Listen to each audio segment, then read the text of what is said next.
Valsad Parnera national highway પર Innova કારનું tyre ફાટતા truck સાથે અથડાતા અકસ્માત સર્જાયો। વલસાડના પારનેરા નેશનલ હાઈવે નંબર 48 ઉપર મહેફિલ હોટલની સામે બનેલી અકસ્માતની ઘટનામાં એક ટોયોટા કંપનીની ઇનોવા કાર નંબર GJ15CF 5732 માં સવાર લોકો સુરત તરફથી મુંબઈ તરફ નેશનલ હાઈવેના પ્રથમ ટ્રેક ઉપર વાહન હંકારી પસાર થઈ રહ્યા હતા, જે દરમિયાન મહેફિલ હોટલ પાસે આવી પહોંચતા ઇનોવા કારનો ચાલક તરફનું આગળનું ટાયર ફાટતા કાર ચાલકે સ્ટીરિંગ પરનો કાબુ ગુમાવ્યો હતો।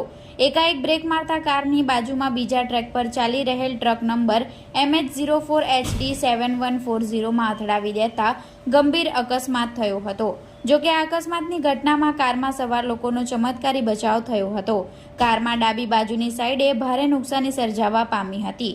જોકે અકસ્માતની ઘટના બનતાની સાથે જ ઘટનાની જાણ વલસાડ રૂરલ પોલીસ મથકે થતા રૂરલ પોલીસ મથકના PI તાત્કાલિક ઘટના સ્થળે દોડી આવ્યા હતા અને ગણતરીની મિનિટોમાં જ ટોઈંગ વેનનો સંપર્ક કરી અકસ્માતમાં નુકસાની પામેલા ઇનોવા કારને રસ્તાની સાઈડે કરાવી નેશનલ હાઈવે પરનો વાહન વ્યવહાર સામાન્ય કરાવ્યો હતો।